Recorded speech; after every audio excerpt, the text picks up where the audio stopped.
Hello दोस्तों, नमस्कार। Help India में आपका स्वागत है। दोस्तों, आज हम बात करेंगे, अगर आप लोन डिफॉल्ट कर देते हैं तो क्या उस कंडीशन में जेल होगा कि नहीं होगा। बहुत से लोगों परेशान होने लगते हैं। तो दोस्तों, इस वीडियो को अंत तक देखिएगा। अगर वीडियो अच्छा लगे तो लाइक शेयर सब्सक्राइब जरूर कर दीजिएगा। दोस्तों, तो आज हम बात करेंगे कि अगर आपका लोन डिफॉल्ट हो जाता है तो क्या उस कंडीशन में जेल होगा कि नहीं होगा। दोस्तों, अगर आप लोन नहीं चुका पाते हैं तो बैंक को एक प्रायर नोटिस डाल दीजिए। बैंक को एक प्रायर नोटिस डाल देना जरूरी होता है।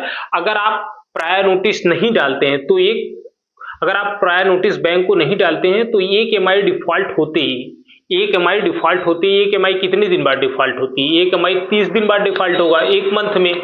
और एक मंथ पर डिफॉल्ट होते ही कॉल आना शुरू हो जाएगा। रिकवरी एजेंट परेशान करना बैंक चालू कर देगा। बैंक से भी कॉल आने लगेगा। अगर ये एक एमआई डिफॉल्ट होना ये कोई क्राइम के श्रेणी में नहीं आता है।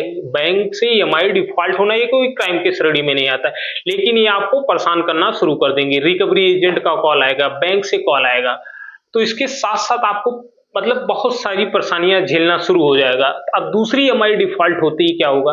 अगर आपकी दूसरी एमआई डिफॉल्ट होती है तो उसमें रिकवरी एजेंट का कॉल आना, एक ही जगह पे बैंक से आएगा कॉल। कभी बोलेंगे कि हम थाने से बोल रहे हैं, कभी कोई बोलेगा वकील हुआ, कभी बोलेगा मैं 30,000 कोर्ट से बोल रहा हूँ, दिल्ली से बोल रहा हूँ, यहाँ पे आपका केस हो गया है, आपको दिल्ली आना होगा या कलकत्ता आना होगा, कहीं भी केस हो जाएगा। आपको ये तमाम तरह के बातें बताने लगेंगे, आपको डरवाने लगेंगे, घबराने लगेंगे। लेकिन इनको खुद ही नहीं मालूम होता है कि जेल लोन डिफॉल्ट होने पे कोई एफआईआर नहीं होता है, कोई पुलिस कॉल नहीं आता है, लेकिन ये लोग जबरदस्ती बताते रहते हैं। अब होगा क्या, जब दूसरी एमआई डिफॉल्ट होती है तो ये कॉल करके इतना परेशान करेंगे, इतना हरासमेंट करने लगेंगे ताकि आप एमआई लाके जमा कर दें। और देखिए, लोन के एमआई डिफॉल्ट होने पे कोई एफआईआर नहीं होता है, कोई बैंक कोई पुलिस कॉल नहीं करते हैं। ये सब रिकवरी एजेंट एक ही जगह बैठ के ये तमाम बातें आपको डरवाना धमकाना शुरू कर देंगे। अब होगा तीसरी बात, क्या होगी। तीसरी बात ये होती है कि विलफुल डिफॉल्टर, जिसके पास पैसा होते भी वो बैंक को नहीं देना चाहता है। तो ये सब चीजें गलत है। अगर आपके पास पैसे हैं तो बैंक को पैसा दे दीजिए, अगर नहीं है, बहुत कंडीशन खराब है। आज पैसा है, कभी पैसा नहीं होता है, कभी एमआई दे पाते हैं। कुछ लोगों के पास जेन्युइन प्रॉब्लम होता है, जब वो लोन लेते हैं तो उनकी कंडीशन बहुत अच्छी होती है।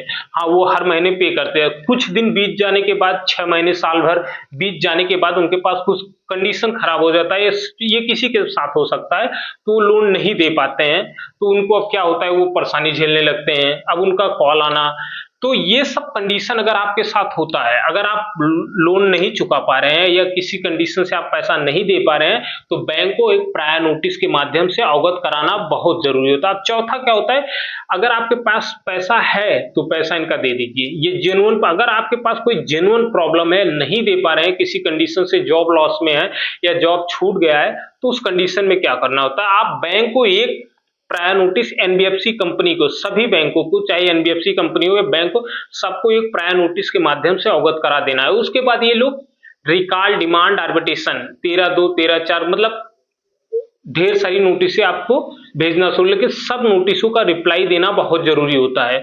और नोटिसों का रिप्लाई देते रहेंगे तो आपके साथ कोई ऐसी कंडीशन नहीं होगा कि आप फंसेंगे। और नोटिस का जवाब देना बहुत जरूरी होता है। और कोई लोन डिफॉल्ट होने पे कोई जेल नहीं होता है, कोई एफआईआर नहीं होता है, कोई पुलिस कॉल नहीं करती, ये सब रिकवरी एजेंट ही कॉल करते हैं। तो दोस्तों, अगर वीडियो अच्छा लगे तो लाइक शेयर सब्सक्राइब जरूर कर दिया करिए। दोस्तों, आज मैं अपनी बातों को यहीं पे समाप्त करेंगे। जय हिंद, जय भारत।